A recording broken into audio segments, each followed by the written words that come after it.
Welcome back to Don't Just Sit There, Do Something, for climate news, science, and easy ways you can help. Today, let's discuss 5 more myths we hear even from those who accept that man-made climate change is real. I get you. So climate change, because of the hole in the ozone layer. Actually, the hole in the ozone layer is a mostly separate issue. Climate change is caused by heat-trapping climate pollution, mainly carbon dioxide that is put into the air when we burn oil, coal, and natural gas, the fossil fuels for transportation and power.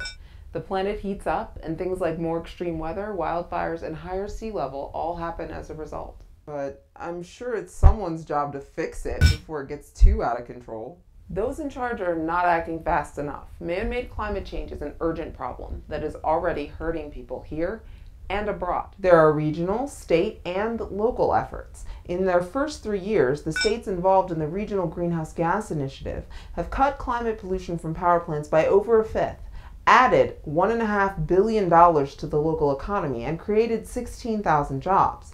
California has just started a similar kind of program, and many states have renewable electricity standards. But a countrywide plan would be the best way to make sure we reduce pollution enough to avoid the worst effects of climate change. Okay, I get that we can't depend on fossil fuel companies to police themselves, because yeah, that always works.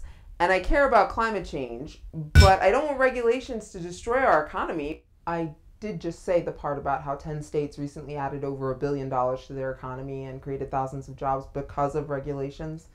This mic is on, yes? We can stop climate change and grow the economy at the same time. Not acting is a much bigger gamble. Worst lottery ever.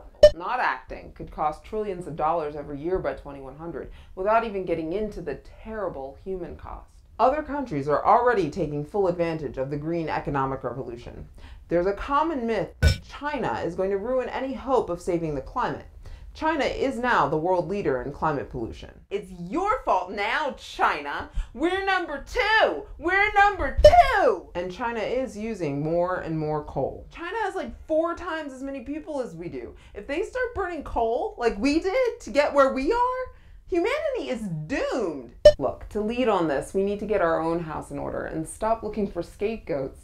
The most important thing to remember about stopping climate change is that the only guaranteed way to fail is if we don't even try. China is about to launch a national carbon tax on polluters.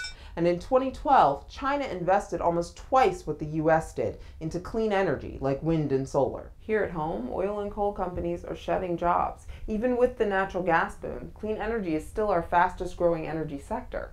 In addition to limits on climate pollution, we should invest more in clean energy and a power grid that can handle it. There's a common belief out there that clean energy costs too much to ever compete without government handouts. Former Secretary of Energy Stephen Chu has said that clean energy could be competitive nationally without subsidies within the next 10 years. Your solution is that the fossil fuel companies should have to pay for the environmental damage of their products, and we should invest in figuring out how to harness the wind and the sun on the cheap? Actually, that sounds like a pretty good plan. It may seem surprising, but clean energy has never been subsidized as consistently as fossil fuel energy has. Together, we can stop climate change, but we have to act. Here are 2 easy actions you can take, one in your own life and one to push for bigger change. First, recycle everything you can. Each aluminum can you recycle instead of sending it to a landfill is a couple ounces less climate pollution going into the air. Only about 1/3 of US solid waste is recycled or composted. We can do better.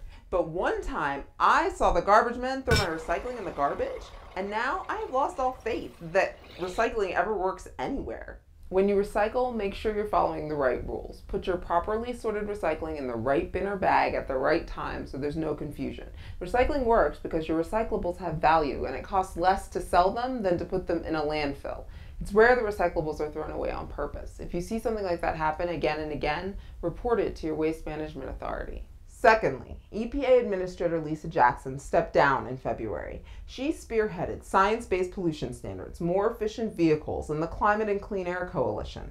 President Obama has nominated Gina McCarthy, current head of EPA's Office of Air and Radiation, as Jackson's replacement for this cabinet-level office. McCarthy's nomination is a good sign about Obama's promises of climate action and is being met with opposition. Click below to urge your senators to confirm Gina McCarthy without delay. Support Gina McCarthy for EPA Administrator and recycle everything you can. In other words, don't just sit there. Don't just sit there. Don't just sit there. Do something. And that wraps up this episode. Next time, we're going to talk about how a changing climate affects national security. Join us for a conversation about climate and conflict. You can follow the show on Twitter, Facebook, Google+, YouTube, iTunes, or on the web at djst.tv. So watch again and tell your friends.